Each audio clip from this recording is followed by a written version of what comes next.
салом алейкум ҳаводорони филмҳои масакавӣ ва филмҳои тарбиявии мо. Агар шумо хоҳед ҳар рӯз филмҳоро бо сифати баланд ва зиёдтар дастрас намоед, пас ба телеграм-канали Файзрейс TJ обуна шавед. Барои обуна шудан ссилкаро дар поёни видео мегузорем.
داداش حاضر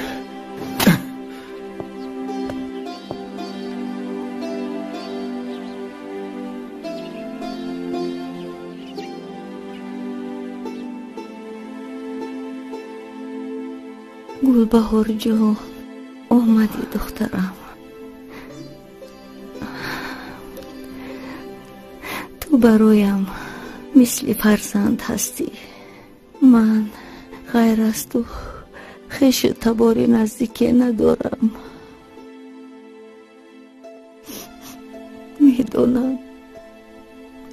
میدونم سرپناهی ندارید. تا که در خانه من همچون اجاره نشین میمونید.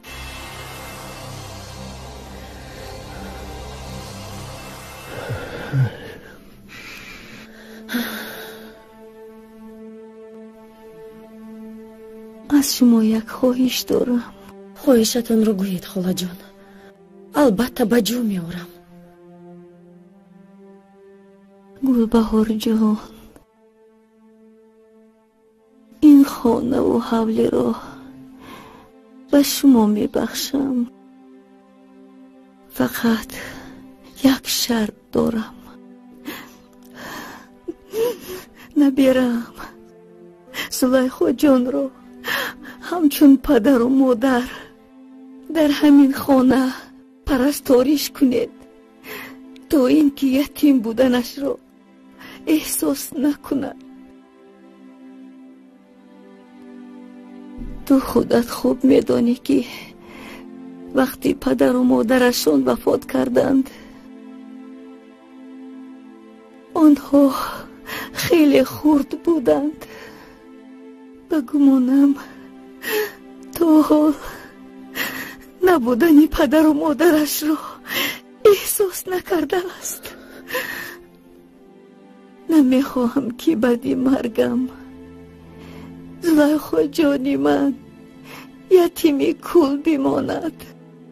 این طور نگوید خاله جان. شما البته صحت میشوید.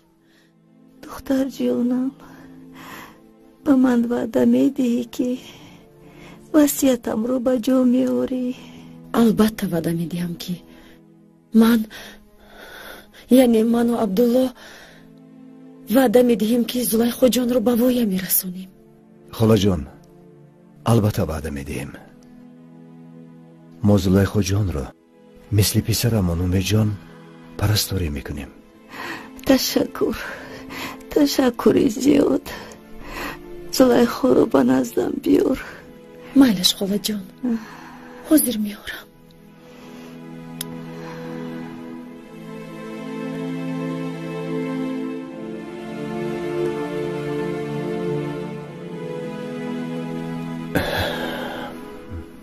زلیخا جان تو چیکار کرده ایستاده‌ای؟ لختک بازی دارم. وای لختکت مثل خودت خوش روی. بیا رفتیم به خونه داریم بیاد جیغ میزند. رفتیم جونی من.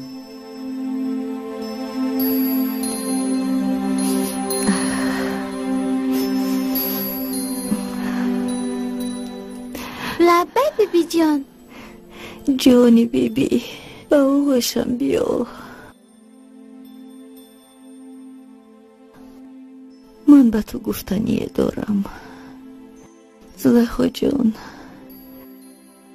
من کمتر بیمار شدم. به بیمارخانه می روم. تو باشی تو برگشتنم با این تقای خاله جانت زندگی می کنی. به گفته هایشون گوش کرده حرمت کرده سرکشی نمی کنی. مایلش جانکم. فهمیدم بیبی جان لیکن تحصر بیاید که من به شما زیق میشم. جانی بیبیش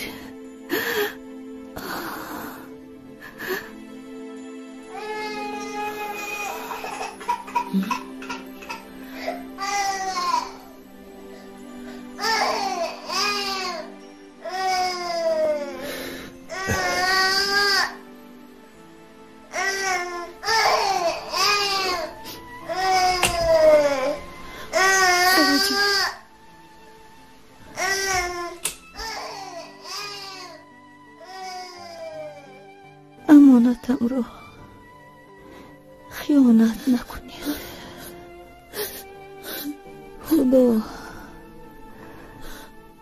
خداوند نگهبانتون.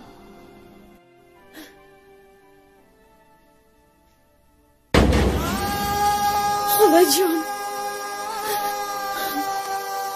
خاله جان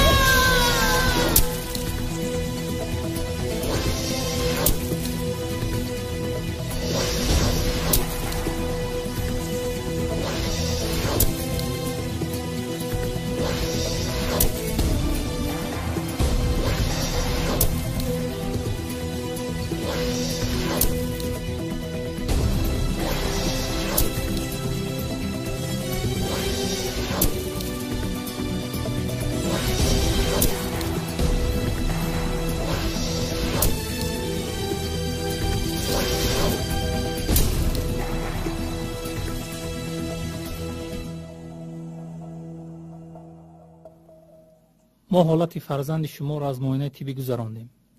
چنانه که معاینه طبی نشان داد فرزند شما به بیماری نقصان مادرزادی دل گرفتار است. در عین حال این گونه بیماری ها را در خارج کشور به طور عملیات جراحی طبابت میکنند. دکتر هیچ امکانیت نیست ما امی جان را در همینجا طبابت کنیم؟ هر آنچه که از دست ما آمد ما اجرا کردیم. متاسفانه امکانیت های تکنیکی نداریم. برای پورا طبابت یافتن فرزندتان حتما ضرور است که شما فرزندتان را به خارج کشور برید. میدانید دکتر آخر برای این کار مبلغ زیاد در کار. من باشم چون این امکانیت را ندارم. ببخشید از جهت مالیوی من به شما یاری داده نمیتوانم. یگان علاجش را یابید. شاید خیش تباران یا یگان تشکیلاتی خیریوی به شما کمک کنند.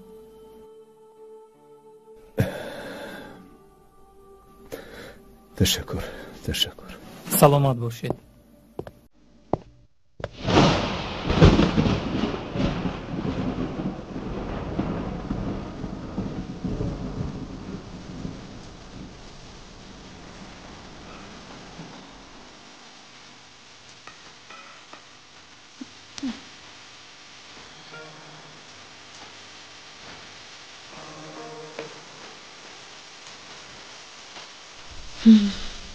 زلیخا جان این لختک رو با تو کی ساخته داد؟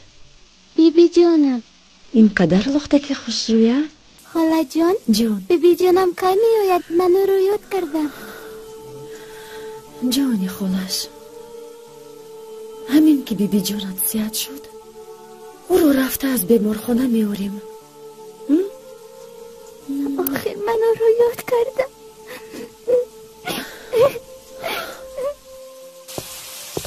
گلبهار لابای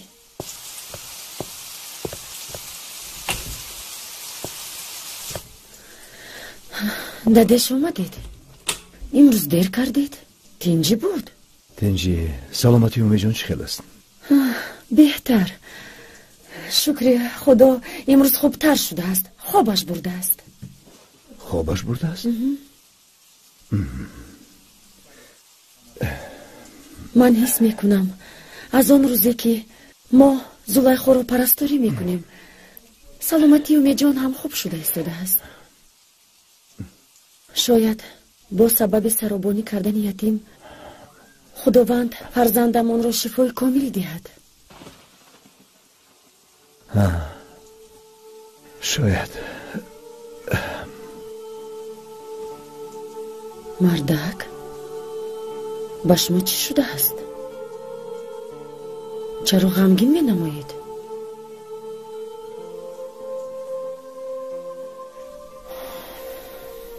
امروز نتیجه تشخیص اومی جان را دکتر معین کرد. خوش؟ دکترها چی میگویند؟ بیماری اومی جان نقصان مادرزادی دل بوده است. دکتران میگویند که چون این بیماری را تنها در خارج طبابت کردن ممکن است. خدایا برای این کار مبلغ کلان لازم. نمیدونم،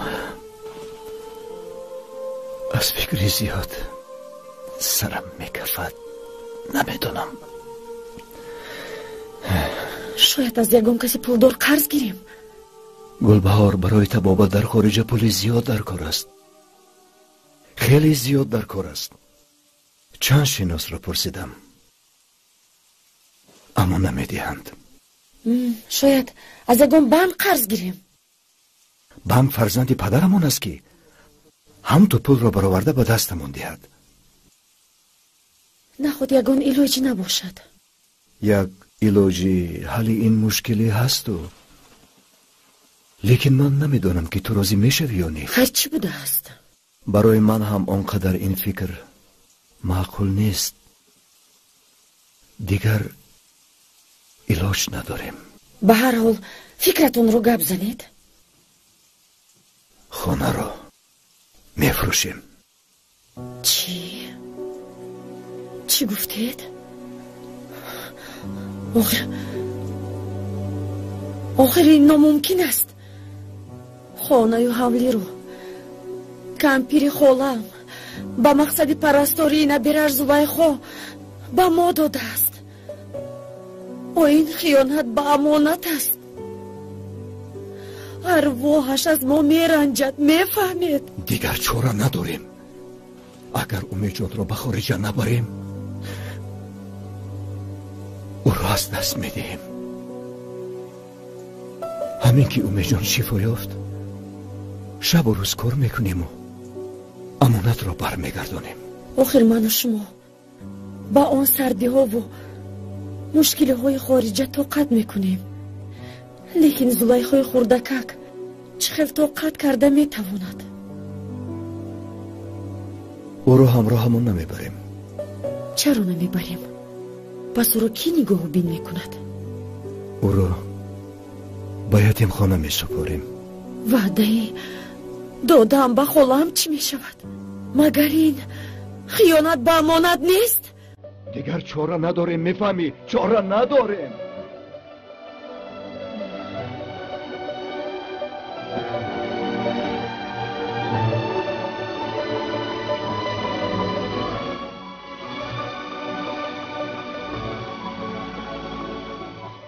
یه زلیخا جان با ماشین سوار شو. من رو به کجا میبره؟ تو رو به نزد بیبی جانت میبرم. تشکر خاله جان. بیا سوار شو. جانی خالش.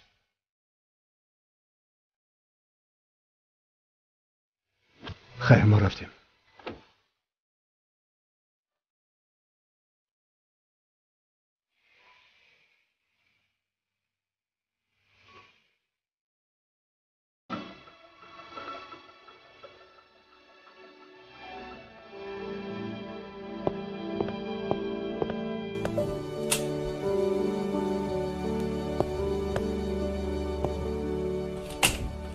بچه ها اسم به سوال های کیکی ها و چیچی ها جواب می شد. حالا من در تخته سیم کلمه کتاب رو می نویسم. معلم ممکن؟ مرحمت. شما را یک نفر پرسیده ایستادند. فهمیدم. بچه ها یک دقیقه آرامانه ایستید. حاضر من می آیم. فهمو؟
یا اینکه خوراک با تو معقول نشد؟ خوراکا با من معقولن، لیکن من خودم نمیخواهم خوردن. بخور، اگر نخوری کسل میشوی. تا بیم نه خوراکم را نمیخورم. هم بیاد دیگر نمی آید. کسی را که به اینجا آوردن دیگر سراغش نمی آیند.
زلیخا.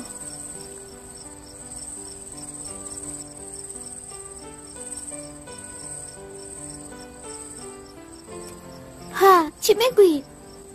زلیخا، من امروز تو رو رنجانیدم، مرا ببخش. من وعده میدهم که دیگر تو را نمیرنجانم. معلش من تو را بخشیدم.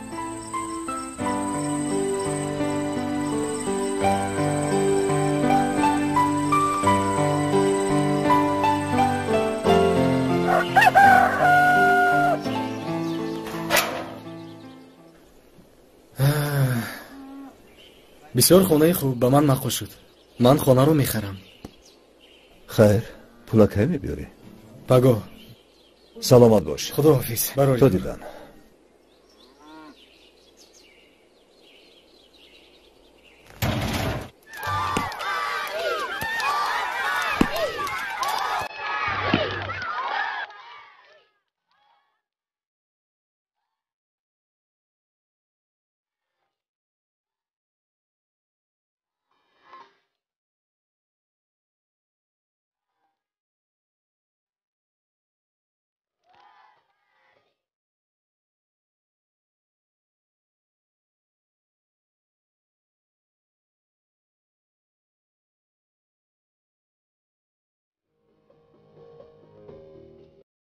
زلیخا، حالا هم بیبیت رو انتظاری؟ ها، بیبی جانم رو انتظارم. بیا رفته حاضر بازی میکنیم، بعد اومده هر دویمان بیبیت رو انتظار میشویم.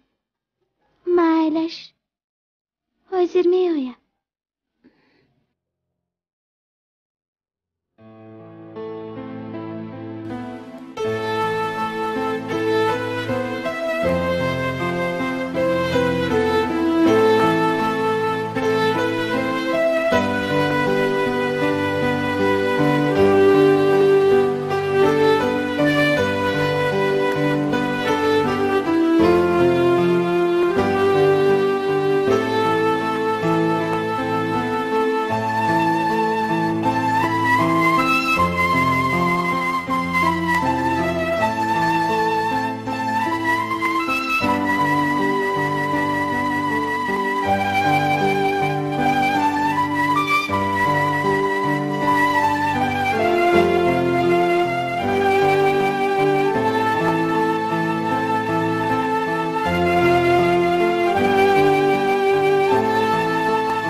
آفرین آفرین آفرین. ظفر، نواختن چنین موسیقی زیبا از کجا آموختید؟ راستی وقتی که من و زلیخا در یتیمخانه تحصیل میکردیم، نواختن این موسیقی رو ما در همان جا آموختیم. و باید بگویم که این موسیقی تسلی بخش دلی من و زلیخایم بود. بله، در حقیقت چنین است. این موسیقی نه تنها برای من بلکه به همین اهل نشستم معقول شد. همین طور نه بچه ها؟ تشکر. مرحبا. تشکر. مرحبا.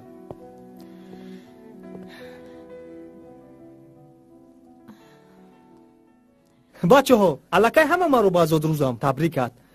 از چی باشد که این خانم زلیخا ما رو تبریک نمیکنه؟ چی گفتی ظفر؟ من چی میگفتم؟ تبریک کن.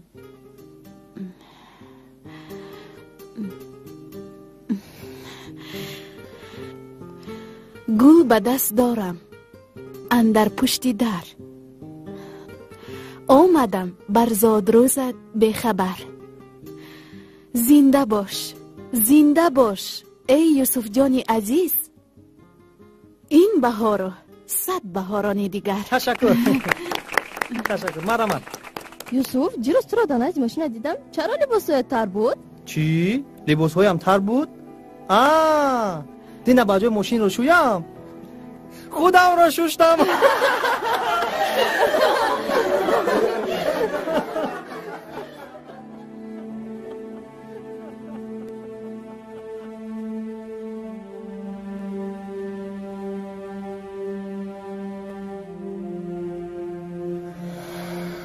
کاش من هم مثل یوسف پدر و مادر می داشتم و خورسندی هم به مانندی و حد و کنار نمی داشت.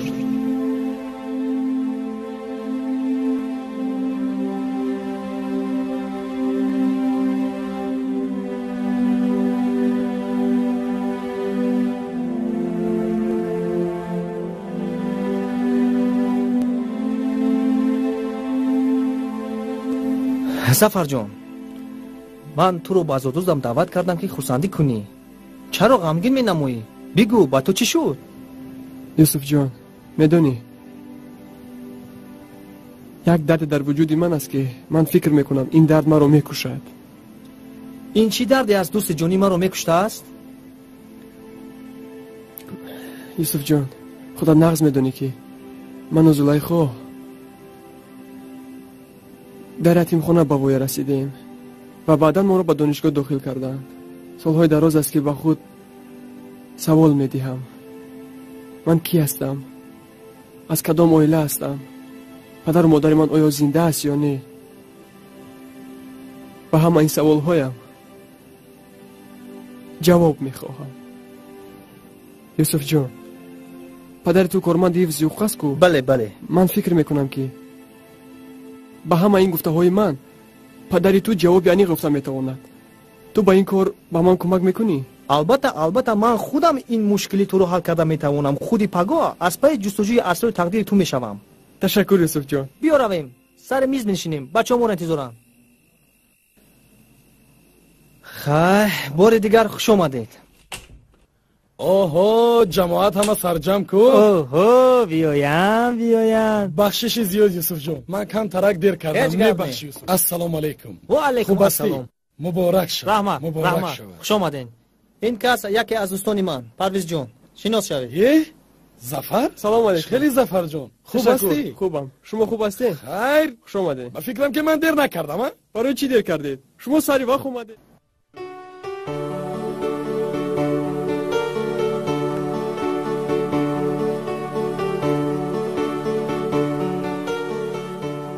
شکر که درسی وزنین هم بسی سر شد. زلیخا، بله. تو احساس کردی؟ در وقت معارضه خونی معلمه من رو خوابم برده است. البته احساس کردم. اگه با کجا می روی؟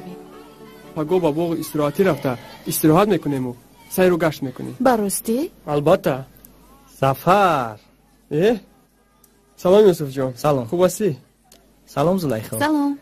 ظفر، میدون چی قدر شد من شما رو انتظارم؟ چرا امروز از درس دیر برآمدید؟ یوسف جان، امروز درس‌های لغوی خیلی زیاد داشتیم. از همین سبب کمتر دیر برآمدیم. ظفر جان، به خیالم که یوسف میخواد که برای دیر کردنمون از او عذر پرسیم. همین خیر؟ نه، باکی ندارد. الکی من شما رو بخشیدم. ظفر جان، یک دقیقه این طرف بیا. گوش کن دوستان، من دیروز با یتیمخانه رفته بودم. خیر، چی شد؟ تو روشن ظفر جان، بعد یک چند ساعت همش رو انیق میکنند. همه که همه معلومات ها رو دسترس کردم، بعدا به نزد تو میایم. فهمو؟ معلش یوسف جان، این بگو حتما تو رو من انتظار میشوم. شما از با کجا میروید؟ ما به خوابگاه. اگر تو خوابگاه روید، بیای من شما رو ماشین سوار ببرم. معلش رفتیم.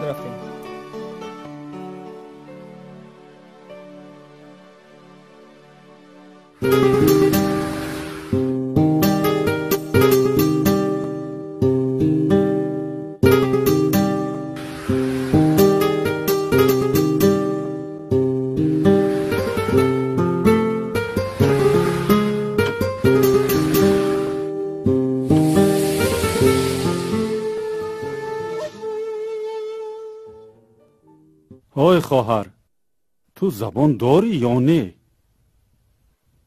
تو گپ میزنی؟ اقلا نام و نسبت رو گوی که من در این کتاب قید کنم. خدایا توبه، این گونه بیمار رو بار اول میبینم. همشیره، لابای این کس را برده در حجره 4 جای دهید. مایلش. شاید بعد کمتر استراحت کردنش عصبش آرام شود و به گپ درآید. او را تحت نظارت خود گیرید. فهمو؟ بله فهمیدم دکتر. خز دوگانه جان، خز رفتم. کمتر دم میگیری، با خود میایی، همش خوب میشود.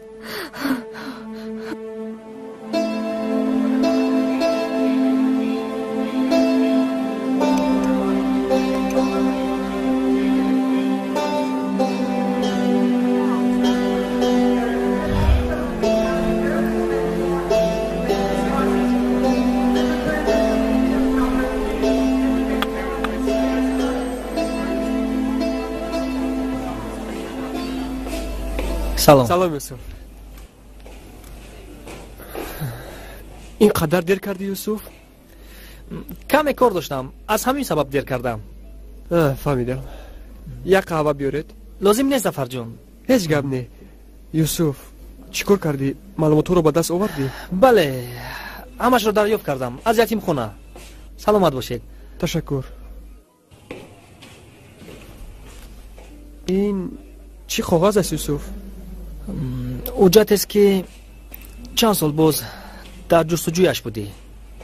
مادامی که همش رو خودت معین کردی و میدونی، پس چی حاجت خوندن این کاغذ برای من؟ همش رو خودت نقل بکن، تو رو من گوش میکنم. ظفر، چه خیلی فهمونم، نمیدونم. شاید بعد شنیدن این سخنها تو غمگین شوی. یوسف، آخر به این هم من در حیاتم روزی خورسندی رو کم دیدم. یگان چیز رو از من پنهان نکن. چیزی میدونی بگو.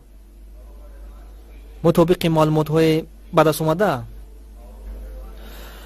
بعد از تولد شدن تو خواهرت، مادرت از بیماری سخت از دنیا گذشته است و پدرت باشد با بیماری سرطان دچار بود.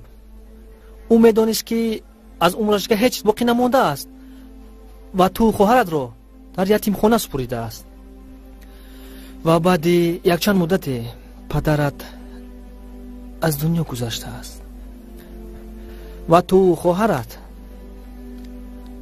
در یتیم خانه به وای رسیده این. یوسف، من نفهمیدم. تو خواهرت گفتی؟ بله، خواهرت. من یعنی خواهر داشتم؟ بله، خواهر داشته ای. خدا را شکر، خدا را شکر میگویم که من خواهر داشتم. یوسف جان، پس در کجا بودن خواهرم رو نیز معین کردی؟ بله، معین کردم. تو میتوانی حاضر منو به نزد خواهرم ببری؟ البته میتوانم. ظفر، تو ما رو با دقت گوش بکن تو آخر. چه خیلی فهمونم.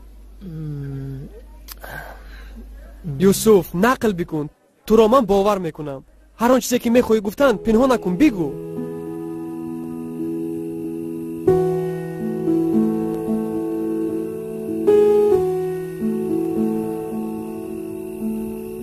دخترو، بینید عزیز دل من برای من چقدر تحفه زیبا آورده. واه، چقدر تحفه زیبا ها. کاش من هم مثل تو عزیز دل می داشتم، برای من همچنین تحفه ها می آورد. زیبیده است. بله، زیبیده است.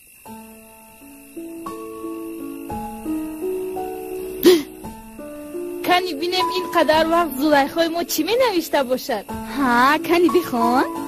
ای عشق من، دمسازی من، ای مونس و همرازی من، در باغ عشقم همصدا، با اندلب آوازی من. ها، این زلیخای ما در حقیقت هم از درد عشق ظفر شاعره شده است کو. من با عشق زلیخا و ظفر خیلی باز قایل شده بودم. زلیخا با یادت هست؟ روزی از غایت تیرشکی بد خود از ظفر رنجیده بودی. شبی بارانی ظفری بیچاره تا صبح سحر در تگ تریزه خوابگاه انتظاری تو بود. ها با یاد من هم آمد وقتی که سحر از خوابگاه میبر آمده ظفر بیچاره در بالای ریخته برگهای درختان خوابش برده است. مجنونی تپ تایر. چرا خاموشی گپ زن؟ زلیخا چی گفتی؟ زلیخا خواهر توست. زلیخا خواهر من؟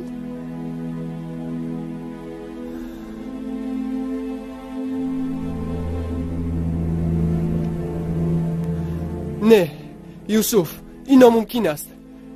تا جایی که من میدانم باری اول با زلیخا در یتیمخانه واخوردم و او را هم نمیشناختم. اگر زلیخا خواهر من میبود آخر مربیا با من میگفتند شاید این دلیل ها درست باشد. یوسف گفتم کو با من باور نمیکنی. این سخنهای بافته من نیست. هر چیزی که بود از یتیمخانه دسترس کردم. دیگرش را نمیدونم. یعنی زلیخا خواهر من بوده است؟ نه.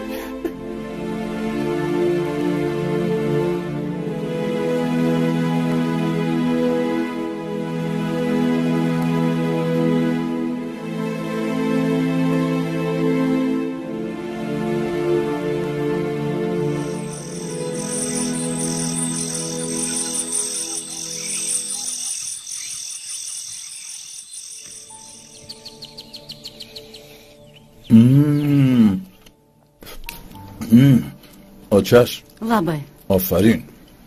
اوش شود. آفرین آچش، بسیار بامزه. دستات در نکند. نوشی جان. یوسف جان چای ریزم؟ نه مادر جان بان دارم، تشکر. من باید به کار روم، دیر شد.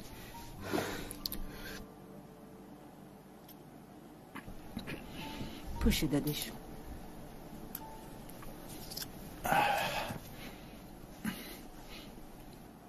یوسف لبای کنی اینجا بیا. لبای پدر. خیر بچم، من به کار میروم، تو احتیاط شو. خیر آچش. ناز رفته بیایی. آزیر میروم. ضروری کار. مادر جان. جان من هم باید بیروم. بابا درس دیر نمونم. مایلش جانی اوچه، خدا کتا احتیاط کن. مایلش. فهمیدی؟ مایلش. روی سفید بیسرم. خب احتیاط باش.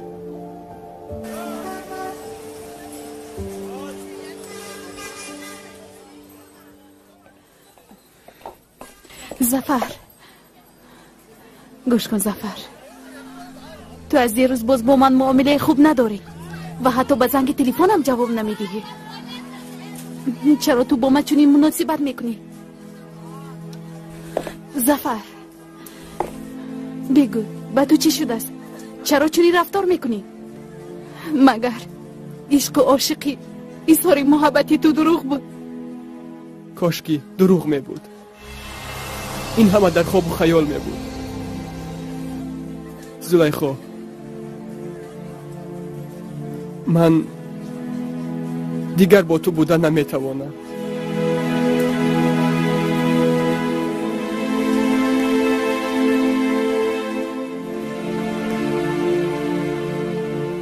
هر آنچه که بین من و تو بود همش رو فراموش بکن. تو شوخی میکنی یا جدی گفته ایستاده ای؟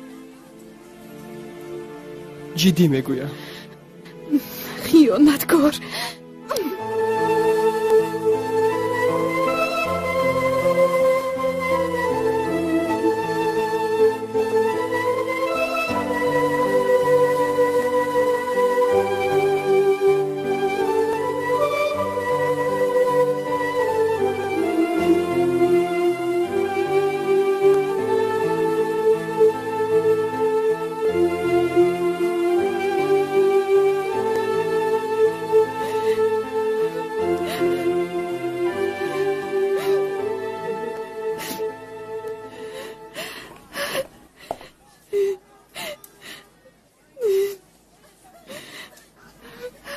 زلیخا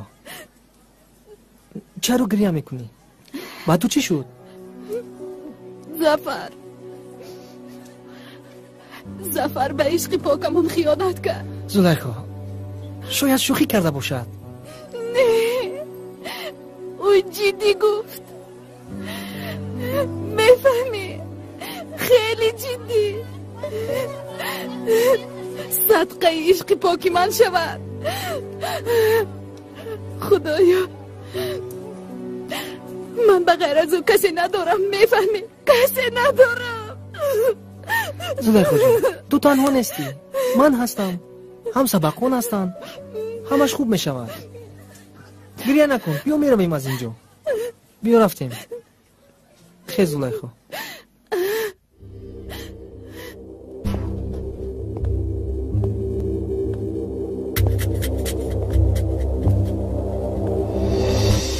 زلیخا من امروز تو رو رنجانیدم، مرا ببخش.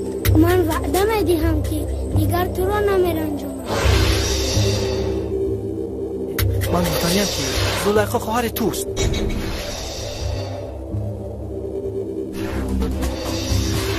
خیانتکار.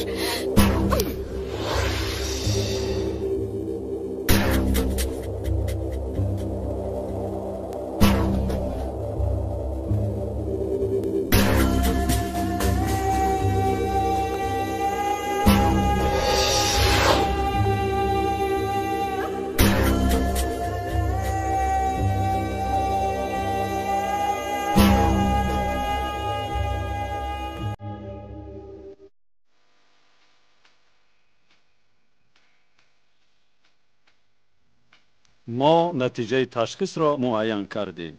بخیر است دکتر؟ انا چطوری که میبینید در این موضع سر رگ‌های معده خونگرد واقع است. در نتیجه سخت لط خوردن سر یکی از این رگچه ها کنده شده خون به معده سر خیلی نزدیک آمده بود. خوشبختانه ما این را برطرف کردیم. لیکن تشخیص یک چیز دیگر را به ما نشان داد. بسیار می‌خواستیم که این خطا باشد. اما 3 مرتبه که تشخیص گذراندیم عیناً چنین بیماری را در معده سر شما به ما نشان داد. این چگونه بیماری بوده است دکتر؟ بسیار می‌خواستیم که این خطا میشد. لیکن چی علاج؟ دکتر پنهان ندارید، بگویید این چگونه بیماری است؟ بیماری سرطان معده سر. سرطان؟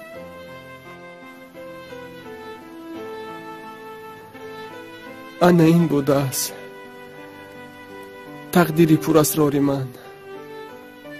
دکتر شما بگویید که ارگانیسم من با این بیماری چند مدت دیگر تاب آورده میتواند؟ شاید 10 روز، شاید 100 روز. انیقش را گفته نمیتوانیم. اون به توانایی ارگانیسم هر یک بیمار وابسته است.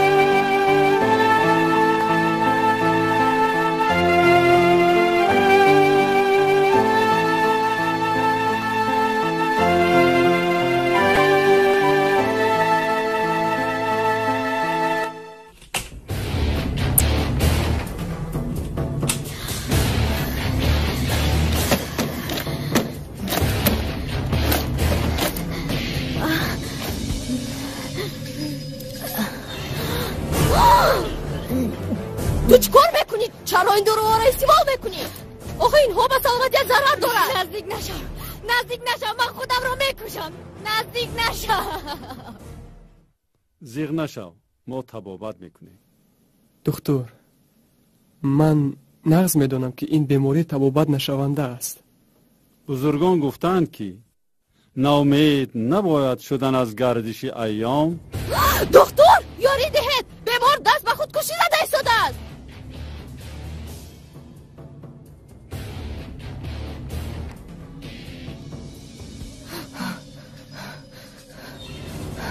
نزدیک نشوید.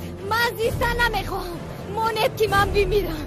گوش کن خواهر، تو خودکشی کردن میخوای که از غم و غصه آزاد شوی؟ نه، خطا میکنی. خودکشی کردن این گناه عظیم است. چرا تو فکر طفلی در بدنت بوده رو نمیکنی؟ او را فوراً به شعبه احیاگری بردن لازم. مایلش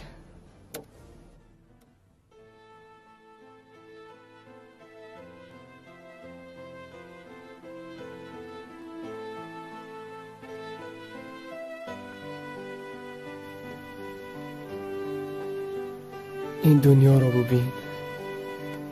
یکی در حسرت عمری دراز است، دیگری باشد از عمرش بیزار.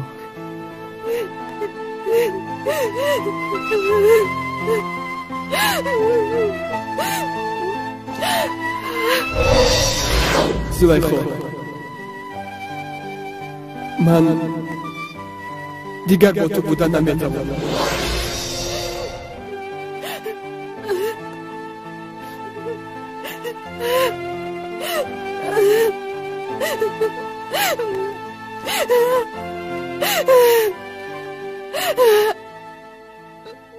زلیخا، چرا گریه میکنی؟ نخود که برای یک بیوفای بلهوس اشک چشمانت را حیف کنی. هایتن هایی دل دیوانه. چه خیر گریه نکنم. بعد از این قدر سالی که ما با هم عاشق بودیم، به یگان اساس آرامونه میگوید که دیگر ما با هم بودن نمیتوانیم. دلم رو یخ بر این سرد کرد. میفهمی؟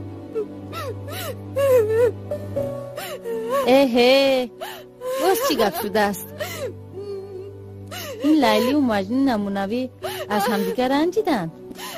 چگونه ها حاضر عشق صمیمی در دل یگان جوان مونده است. انا برای همین من غیر از خودم یگان کسی دیگر را دوست نمیدارم. زیخ نشو زلیخا جان، انه گل را گیر، پروا مکن، همش میگذرد. زلیخا جان گریه نکن، همش نغز میشود.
دختری نغز، چرا تو گریه میکنی؟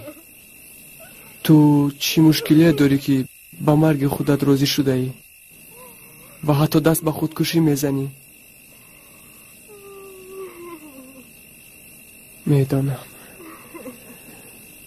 میدانم وقتی که انسان به یگان مشکلی سخت روبرو میشود دنیا تاریک میشود و زندگی برایش بیرنگ میگردد، لیکن تو این را از یاد نبرار که خودکشی این یک گناه عظیم است. تو مشکلیت را به من بگو، شاید من به تو کمک کرده توانم. نه، تو به من کمک کرده نمیتوانی. چرا نمیتوانستم؟ چون که این مشکلی ناموسی من است. من باید بمیرم. دختری نغز، من به تو قول میدهم که تو را کمک میکنم. گپ زن، بگو مشکلیت را، من تو را گوش میکنم. وقتی که به دانشگاه داخل شدم با جوان دل باختم. او از عائله ثروتمند بود. من فکر کردم که مرا خوشبخت میکنه، ولی افسوس که مرا در نیمه راه زندگی پرتافت. مرا شرمنده و بدبخت کرد. چند مراتب شد که از خانه پدر و مادرم زنگ میزنند. تو را یاد کرده میگویند تیز بیا، اما من باشم با آنها هر دفعه وعده ای دروغ میدهم. آخر من با این اوحالم چه خیل به خانه میروم. جوانی که با تو چنین مصیبت کرد حالا او در کجاست؟ نمیدانم، رقم تلفنش را عوض کرده است.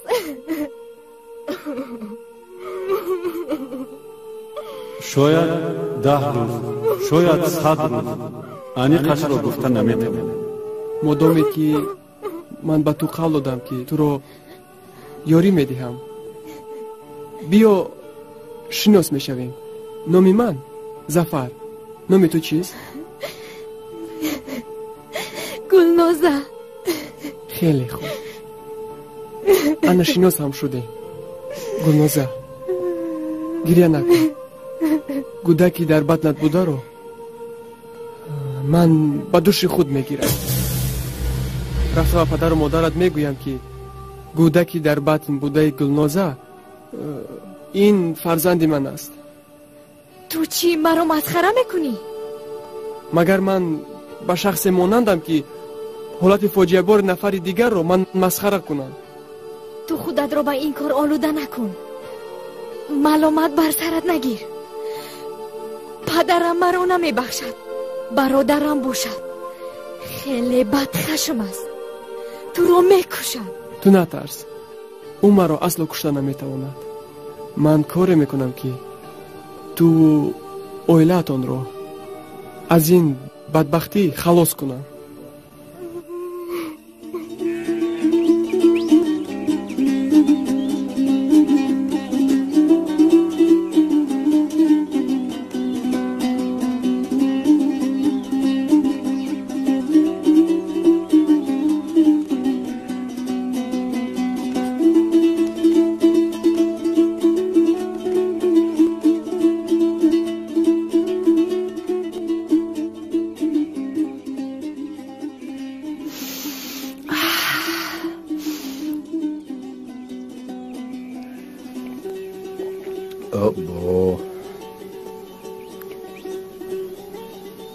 دادش لبای وعده اومدن گلنوزه همین روز بود. او روز نیست شد، از او ترکی نیست. کنی یک بار دیگر زنگ زنید. او چش؟ تو خودت نغز میدانی که از همین شهر تا به قشلاق ما ماشین ها کم میان میروند. شاید از همین سبب باشد که کم ترک دیر کرده است. خدایا دخترکم رو صحت و سلامت به نزد من بیار. هیچ زنکی ساده. ای همین خیرت که دخترت مثل دیگر دخترها در خارج کشور تحصیل نمی کند. نباشد به فکرم دلت از انتظاری مثل پفک بر این کفیله می مانده. مادر که هستی البته غم میخوری دادش.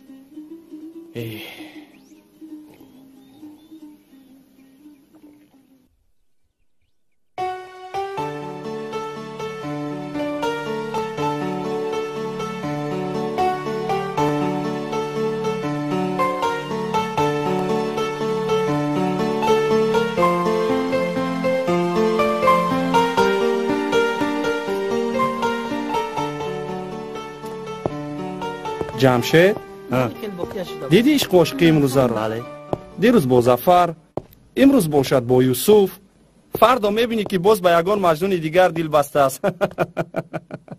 خیر دختره حاضر از زمان ده.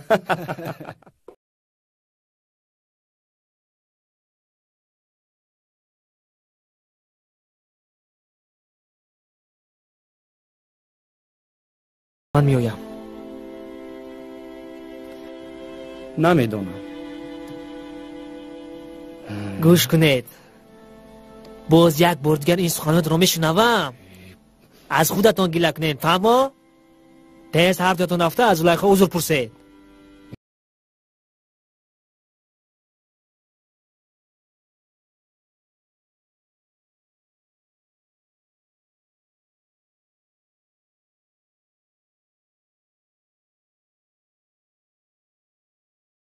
خوب میشوم.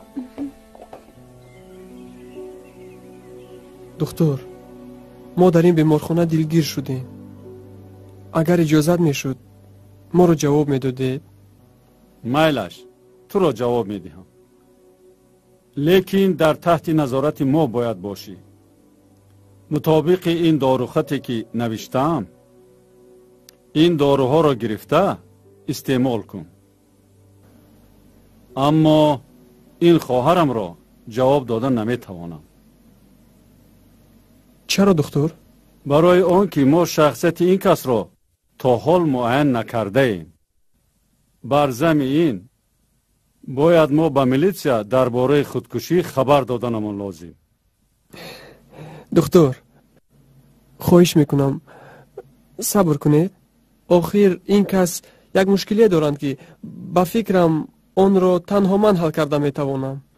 او باید حتما با من برود. او خودش برای با تو رفتن راضی است؟ بله راضی است.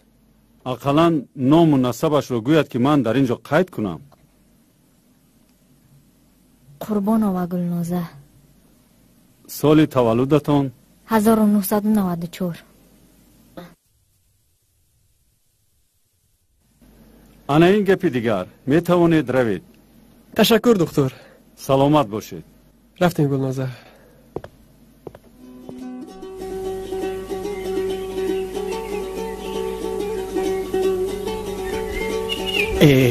این باران همه خشت‌ها را رسوا کرده است.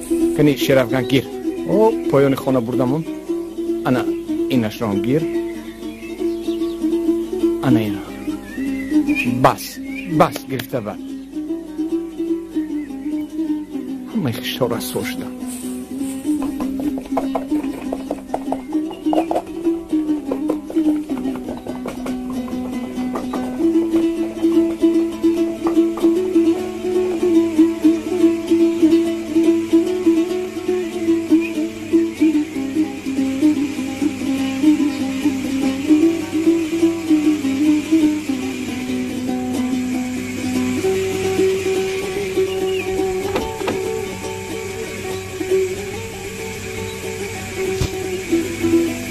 همینجا. تشکر یوسف جان. مالش خیر.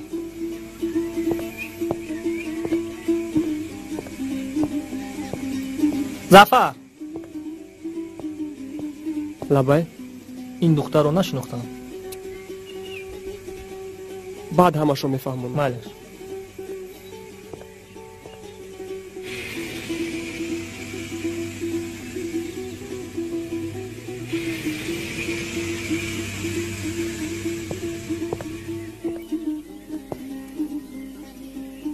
گلنازه، حاضر کمتر تو دورتر رو. من با پدرت مصلحت میکنم. بعداً تو بیا. مالش؟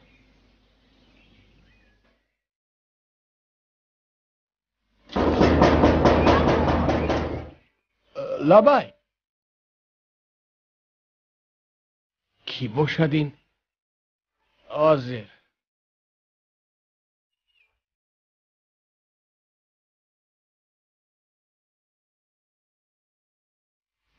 سلام تاقو جان. و علیکم السلام. شما رو نشناختم جوانین. تاقو جان من از شهر همسبق دخترتون گلنازه. نخود. او پس چرا ایستاده؟ مرحمت درو. درو. السلام علیکم. خوش آمدی پسرم، خوش آمدی. مرحمت. درو.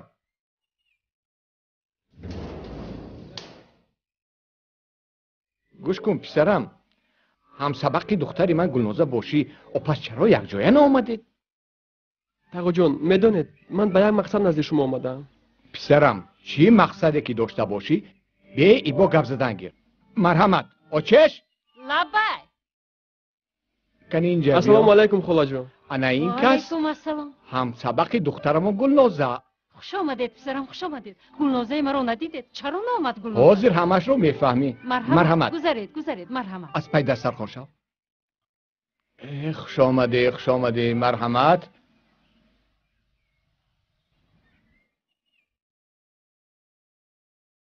خیر پسرم، بار دیگر خوش آمدی. تشکر تقا جان.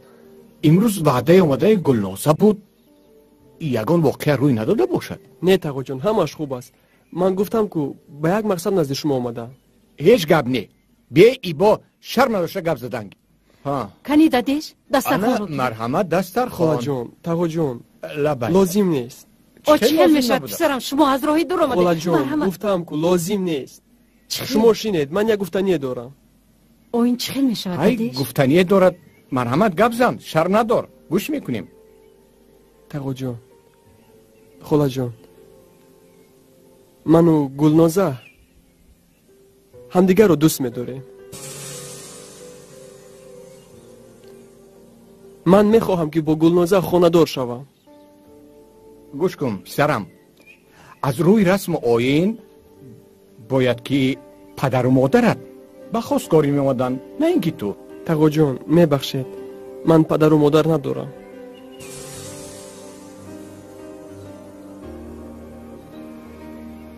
یگان خشتبار هم نداری پسرم؟ متاسفانه خشتبار هم ندارم. من در یتیم خانه به وای رسیدم.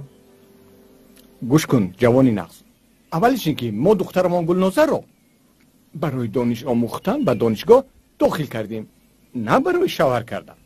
بر زمین حالا تا ختم کردن دانشگاه 2 سال دیگر وقت هست.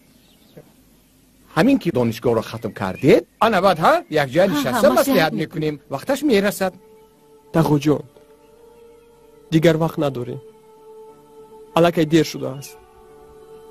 چی خیلی دیر شده است؟ چه خیلی دیر شده است؟ انیقتر گپ زن، نفهمیده ایستادم. یعنی من گفتنی هم که من و گلنوزه ازدواج کردیم. چی؟ چه خیلی ازدواج زده؟ صبر کن پسرم. گوش کن، تو با ما انیقترش رو فهمان، درستر فهمان. چه خیلی ازدواج؟ یعنی من گفتنی هستم که گلنوزه حامله دارد. حالم را سوزاندی گل. در افغان ایستا. ایستا حیوان. ایستا نزن. میکشم. ایستا صبر کن. باز او رو نکشی. نکشم دادا، او ما رو شرمنده کرد. اوی ایستا شیر افغان. خواهیش بکنم او را نزنه، او گناه ندارد، من گناه دارم. گم شو از نظرم، گم شو. مادر جان اینجا بیا حیوان، تو با ناموسی ما داغ آوردی. میفهمی؟ میکشم سرکی هست.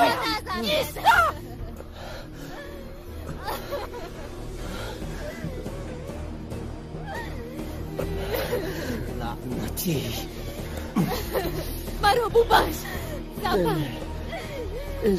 گلنوزه، من از تو چنین رفتار را انتظار نبودم.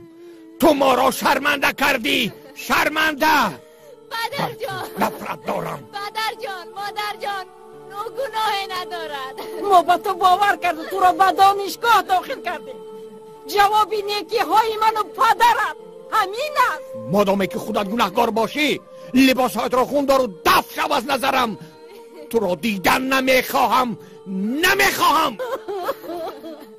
تو چی کار کردی؟ چی کار کردی؟ چی کار کردی؟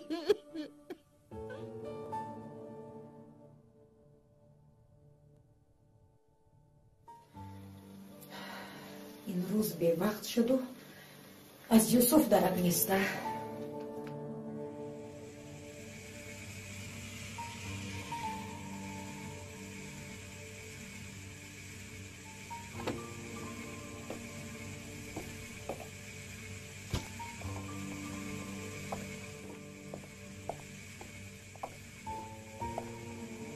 صابر لبای سردار پگاه روزی استراحت است. تو رو دم گیر. من هم فهمیدم.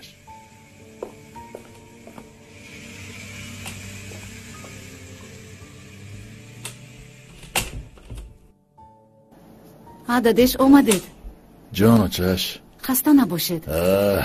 کمی خسته شدم. خوش آمدید. و چش لبای یگان خوراک با مزه تیار کردی آخر؟ البته که تیار کردم. امروز نانی گرمک پخته انا برای شما قروتاب تیار میکنم. خوراکی دوست داشته هاتون. بسیار خوب کردی. آفرین. یوسف حالا هم نامده است؟ فهما او را هر چیز زودتر خانه‌دار کردن در کار. خوندنش چی میشود دادش؟ خواندن را با عائله داری هماهنگ میکند، همش خوب میشود. فهمیدم.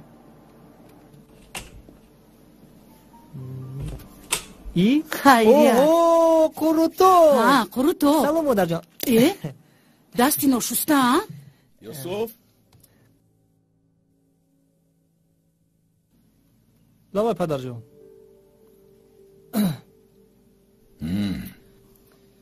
چرا امروز به درس نرفتی؟ من رفتن بس همش فهما. ما با مادرت مصلحت کرده و قرار قطعی آمدیم.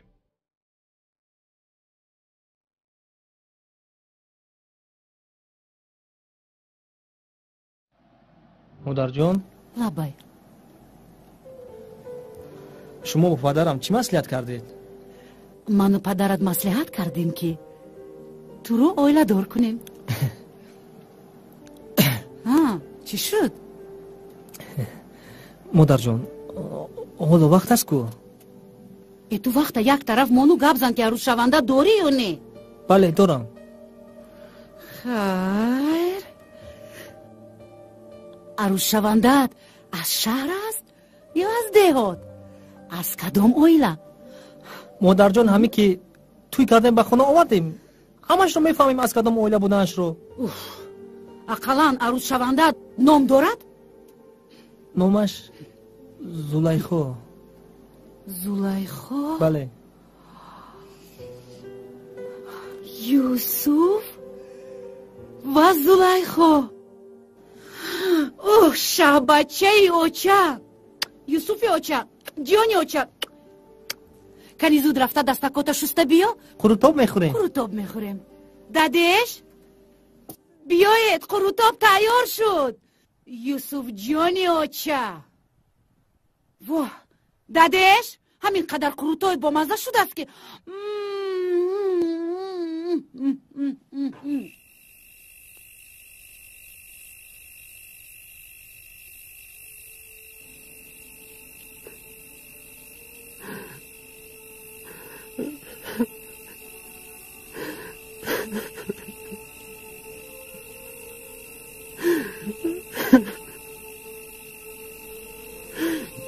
زفر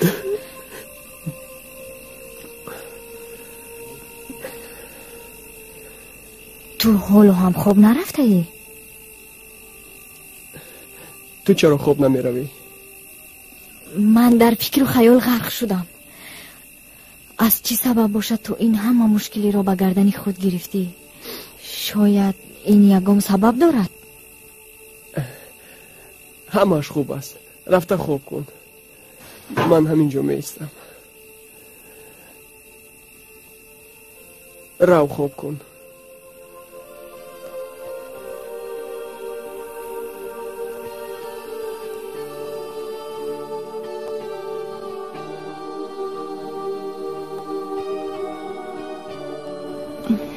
زلیخا میدانی دیروز پدر و مادر مصلحت کردن که مرا هر چی زودتر اوله دار بکنم. چی خیلی نقص؟ یعنی توی میخوریم گل؟ نه زلیخا، میدونی من تو رو چقدر دوست میدارم. اگر تو با من با شوهر برای من برای جونم رو فدا میکنم و حتی لازم شود از آسمان برای ستاره میارم. یوسف، شما چی ها گفته استادید؟ اگر همه عاشقان به مثل شما عشق اصلی می داشتند حالا در آسمان ستاره نمیماند. زلیخا،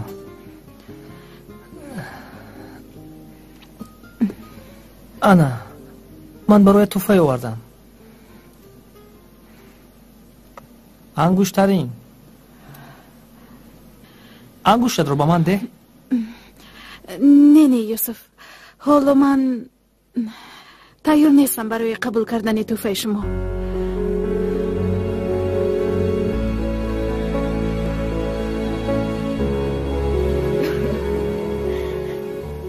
گلنازه، گریه نکن. دیگر اصلا در این خانه نمیمونی. خیز لباسات رو جمع کن، به شهر میروی. آخر من تو در شهر خانه نداره. در کجا زندگی میکنه؟ من در این باره با یک رفیقم صحبت کردم. او خانه‌اش رو به ما به اجاره میدهد. در همون خانه زندگی میکنیم. خیز لباسات رو جمع کن. خیز.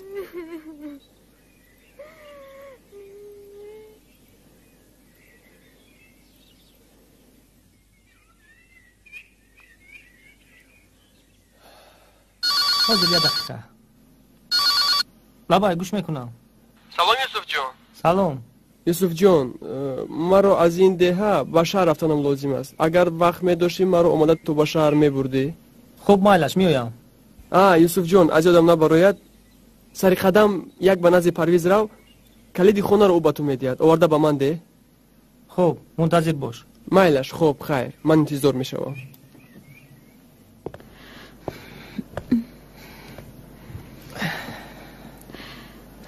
یوسف، اگر مخفی نباشد با کی گپ زدید؟ با ظفر. با کیم کدام دختر رسیده است، دختر بیچاره از اون حامله دار شده است. دختر رو گاه به دهه میبرد، گاه به شهر میارد. بیچاره ظفر در گرداب زندگی غرق شده است. خیر چه علاج؟ دوست جانی است، باید کمک کنم. یوسف، بیایید من توفه شما رو قبول میکنم. به شوخی؟ بیار انگشتت رو.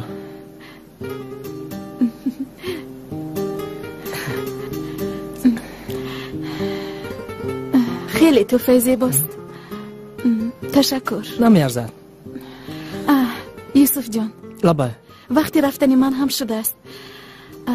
من باید به صورتگیر خانه می رفتم. رسمی ببینم که با من است کمی رنگش خیره شده است. میخواستم سه رنگ تر و کلان ترش کنم. با اجازت شما. زلیخا، تو بهترش رسمی بیاد رو با من ده. من در صورتگیر خونه دوستی نزدیکی دارم. رسمی بیاد رو کلان تر سه رنگ تر کرده بعدا به نزد تو میایم. انیق؟ البته. مالش؟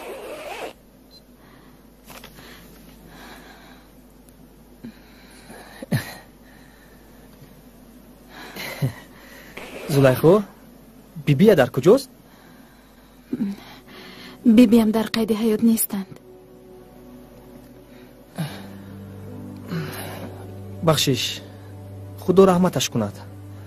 زلیخا، تو خوبترش یکم دوگانت رو گرفته با مغازه سر و لباس عروسی می رفتی.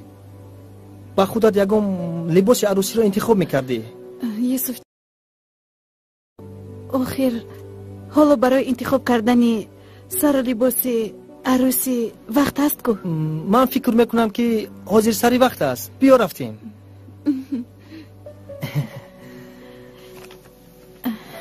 بیافتیم.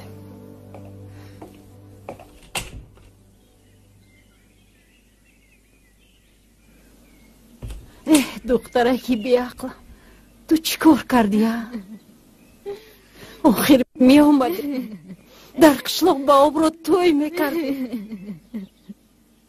با پدرت گپ زنان کردم، گفتم که شما اینجا بمانید، اما راضی نشد. گفت که اگر آنها اینجا باشد دیگر قدمم را به اینجا نمیمانم.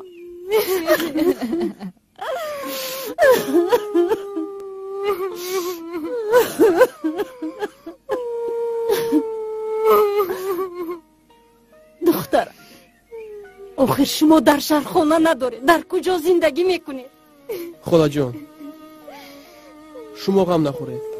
من در این باره با یک رفیقم صحبت کردم. او خانه شو با ما با اجاره میدهد. ما در همون خانه زندگی میکنیم. قدری پدرت که پس شد، البته خبرگیری تو خودت را احتیاط. بیا رفتیم گلنوزه.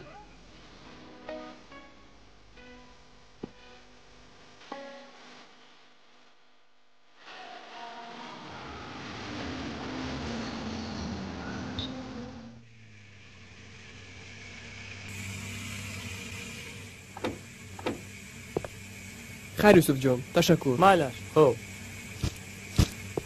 نه به این طرف. ظفر یک دقیقه. لبای ما این مبلغ ها رو گیر، در کار می شود. نه یوسف جان، لازم نیست. کمی هم باشد برای اجارت لازم می شود. ما گیر. خیر مایلش، تشکر.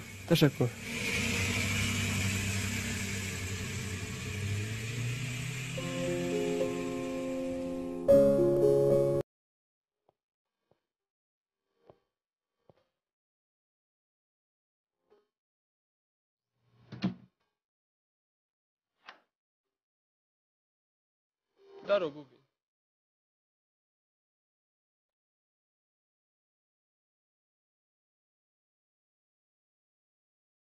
گلنازه، خانه با تو معقول شد؟ تشکر، خیلی معقول شد. آن این کلید رو بگیر. آن این مبلغ برای اجاره پولی. صاحب خانه که اومد این مبلغ ها رو به او بده. من میروم. با کجا؟ گلنازه، هر آنچه که از دستم اومد برایت کردم. تا عمر باقی است برایت کمک میکنم. ولی من در این خانه با تو بودن نمیتوانم.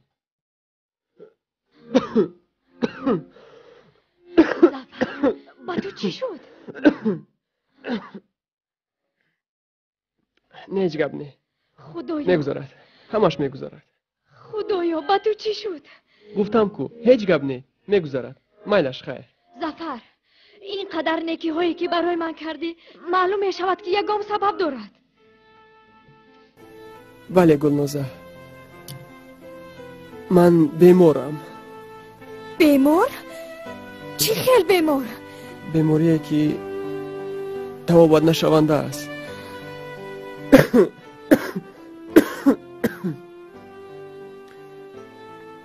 یعنی سرطان. سرطان؟ بله. یگون مشکلیت بر اومد. با من زنگ زن. من حتما کمک میکنم.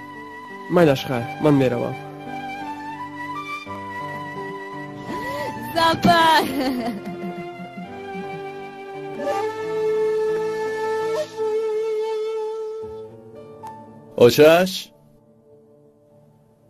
آچش لبای اینجا بیا. دادیش چشمکاتون سیخ زده؟ نموندید که یک دمکک دم گیرم.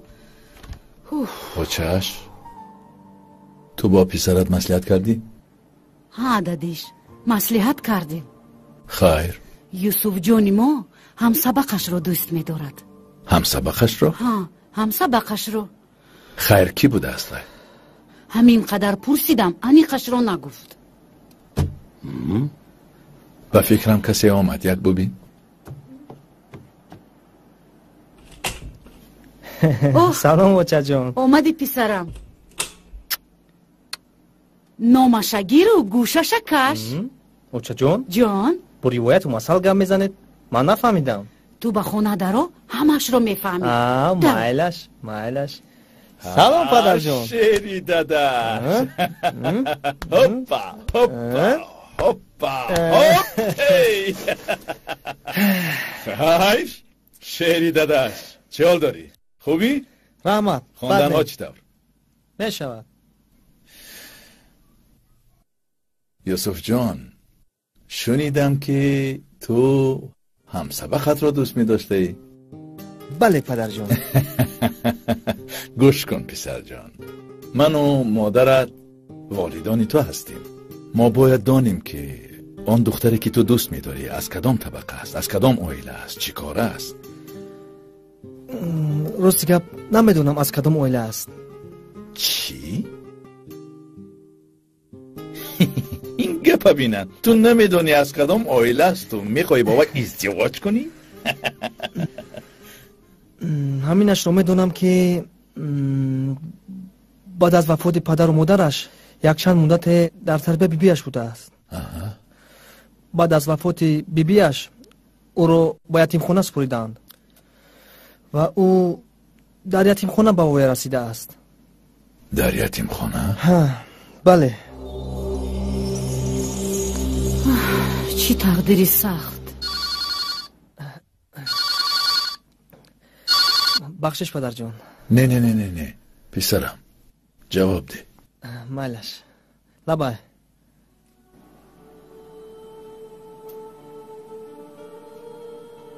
از یتیم خانه بوده از دادش؟ دختر از یتیم خانه؟ عجب. خدایا. اوچش دختر از یتیم خانه؟ فهمیدم دادش.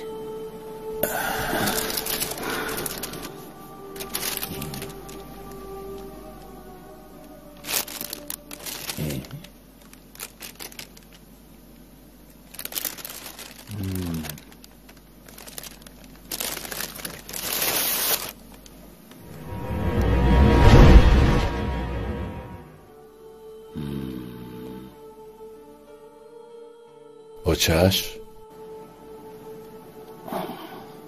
به این رسم نگاه کن. او رو شناختی؟ شناختم. یوسف. های مایلش بعد گپ میزنیم. لبای پدر جان. پسرم تو این رسم را از کجا گرفتی؟ این رسم بی زلیخا. زلیخا؟ ها بله. کدام زلیخا؟ عروس شوندم. با شما چی شد؟ یوسف جان چرا گریه میکنید؟ چی شده است؟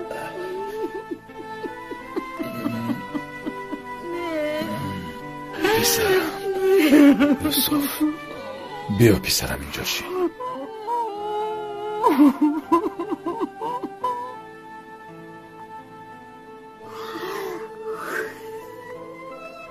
پسرم میدانی چی؟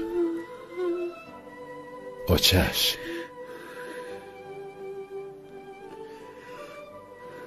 فرصت فرا رسیده است که تو حقیقت حال را بدانی.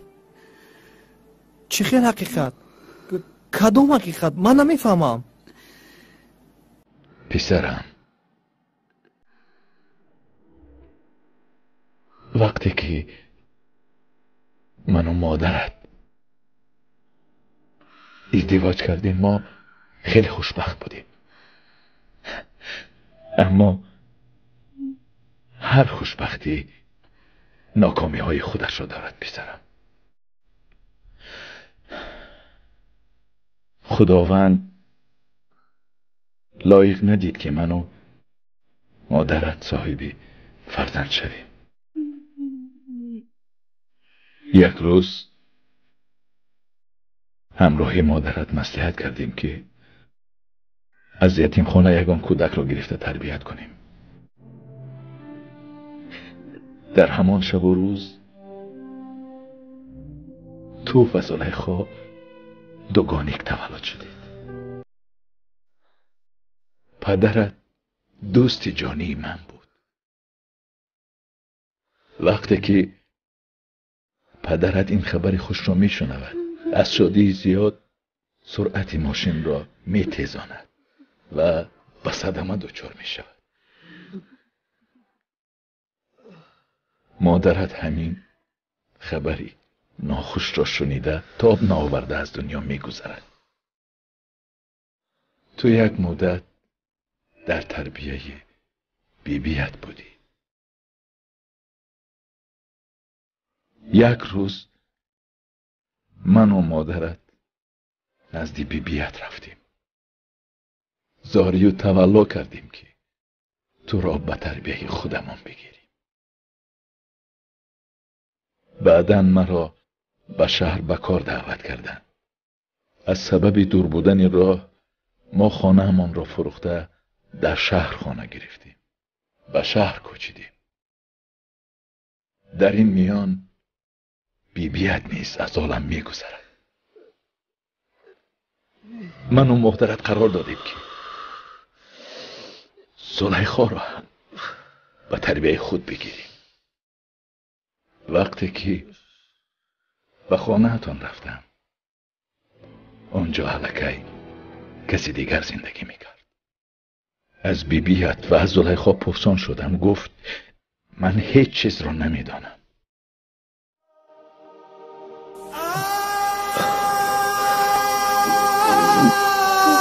پس من فرزند شما نیستم. یوسف مادر جون، زلیخا خواهر من بوده است.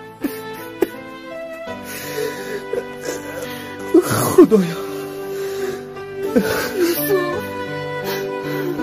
یوسف جان.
کمپیری سیرم رو پسر خواندش آمده گرفته برده هست. تماما بی بازگشت به اینجا. اشک شادی میریخت. تقدیرش بلندی کرده است. ما را باشد هیچ کس سراغ نمی کند. یگانه پسرمان را از دست دادیم، چون که ما گناه عظیم می کردیم. وعده دادم به خالم چی می شود؟ مگر این خیانت به امانت نیست؟ دیگر چاره نداریم، میفهمی؟ چاره نداریم.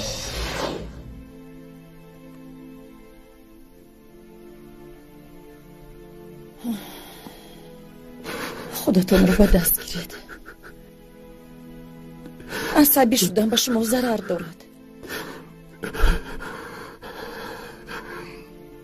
گلبهار، ما خیانت به امانت کردیم.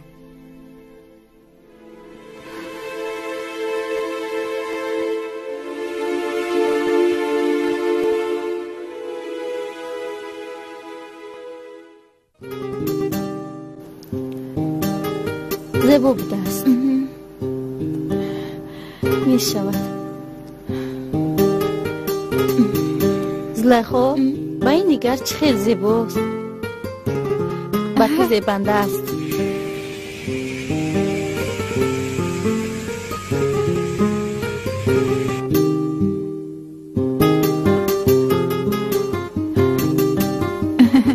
خیلی زیبا. این نشم خشو، لیکن با فکرم ترش کلونتر. ها دامنش زیبا، این جایش برای تو کوتاه‌تر است.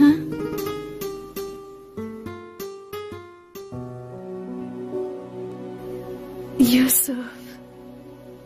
زلیخا با این نگر.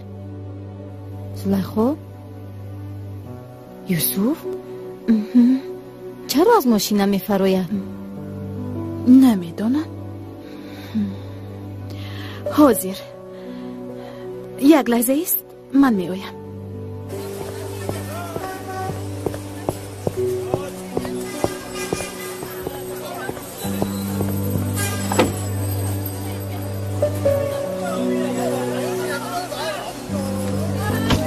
یوسف با تو چی شد؟ من و دوگانه ملکه چند نمودی لباس عروسی رو انتخاب کردیم. بیا رفتیم کدامش به تو محقق شود همانش رو میگیریم. زلیخا،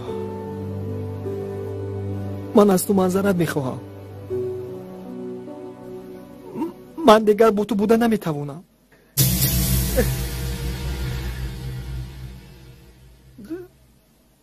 تو خواهری من بوده ای. یوسف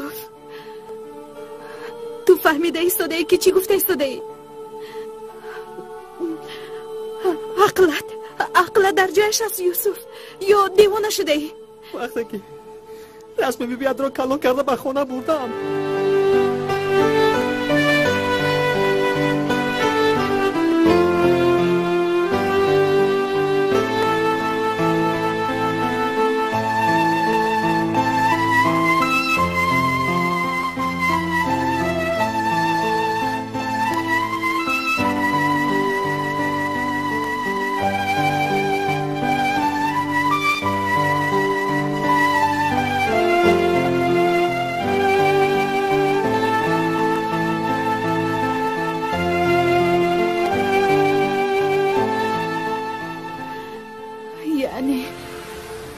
برادری من هستی؟ من خواهری تو؟ بله زلیخا، من باید بگویم که سببگاری روی تافتن ظفر از تو این منم. میفهمی؟ منم. چرا سببگارش تو بوده ای؟ تو به اوی چی گفتی که او از من رفت؟ وقتی که ظفر خواهش کرد از من از یتیم خانه ترجمه حال او را گرفته بیارم،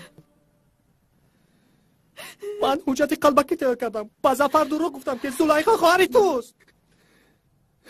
من دیوانه از کجا میدونستم که دوست داشتن من این مهری فرزند پدری بوده است.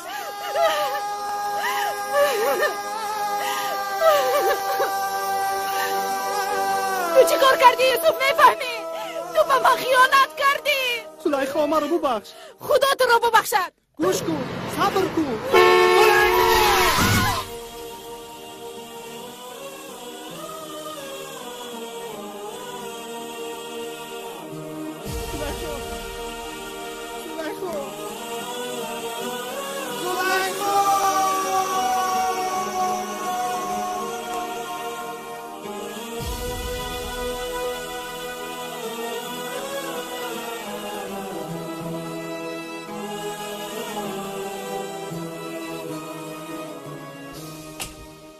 برای موی سر تو از معلمه گپ شنیدیم. موی سرت رو پس کن. سلام بچو.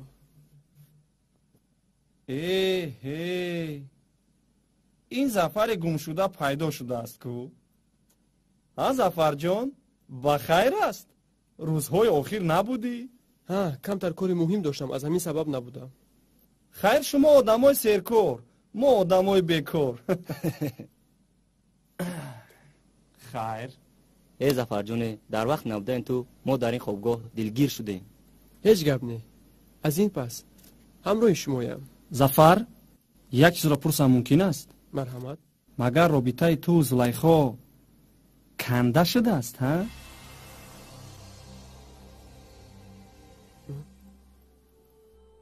من نفهمیدم. چرا یک بار از زلیخا میپرسی؟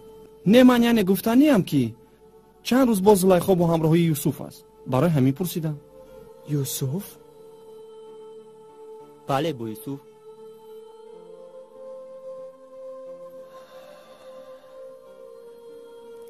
یوسف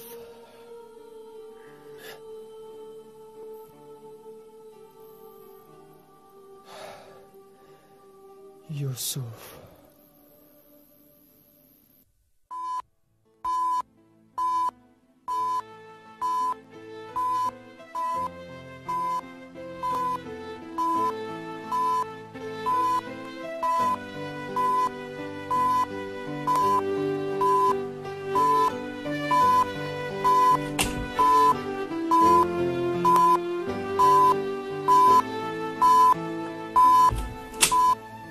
خدایا با ظفر چی خیلی فهمم؟ با هر حال با او زن زدن در کاره.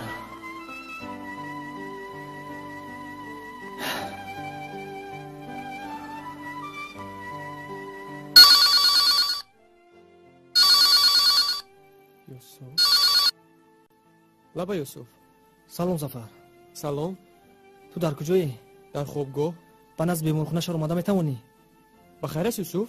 تو بیا بعد من همش رو میفهمونم. ها مایلش حاضر میایم. خب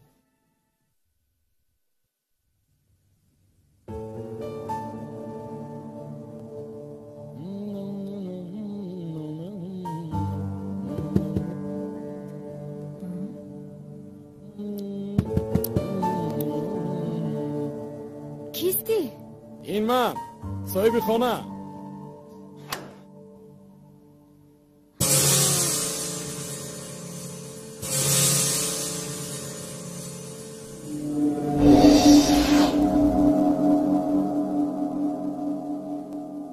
چی کار کردی پرویز؟ هیچ گپ نه، پروا نکن، همش رو من خودم درست میکنم. پرویز؟ گلنازه؟ تو نامرد، فریبگر، من همش رو با کلا میگیرم. اگر خواهی خودی پگاه توی بکنی فقط تو داد و فیبا نکن. اکنون او چی خیلی او ما را میبخشیده باشد.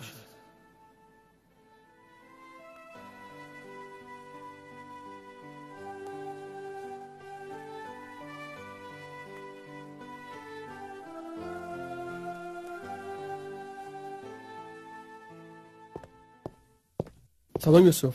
سلام ظفر. چی گپ شد از در این بیمارخونه ای؟ ظفر مرا ببخش.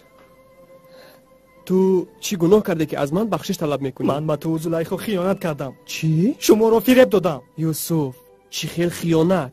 من زلیخا را دوست داشتم و خواستم که او را به خود مایل کنم. هر آنچه که آیدی ترجمه حال تو من گفتم این همه دروغ بود. میفهمی ظفر؟ دروغ. حقیقت این است که زلیخا خواهر تو نه بلکه خواهر من بوده است. من یتیم اینقدر سالها فکر میکردم که تو دوستی جانی منی، در زندگی دستگیری میکنی، اما اکنون فهمیدم که تو با من دوست نه بلکه دشمن بوده ای. میفهمی؟ دشمن. خیز اینجا بیا. زلیخا حالا در کجاست؟ زلیخا با صدمه دچار شده است. حالا در وزبی خونه است.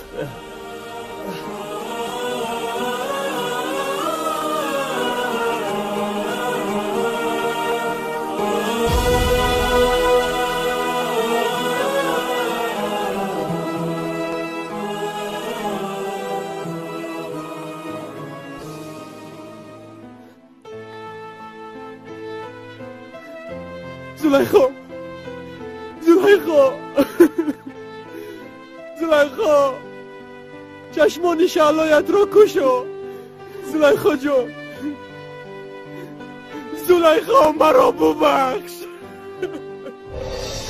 زلیخا من امروز تو رو رنجانیدم مرا ببخش من وعده میدهم که دیگر تو رو نمیرنجانم معلش من تو رو بخشیدم زلیخا جان خواهش میکنم مرا تنها نما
салом алейкум ҳаводорони филмҳои масакавӣ ва филмҳои тарбиявии мо. Агар шумо хоҳед ҳар рӯз филмҳоро бо сифати баланд ва зиёдтар дастрас намоед, пас ба телеграм-канали Faiz Race TJ обуна шавед. Барои обуна шудан ссилкаро дар поёни видео мегузорем.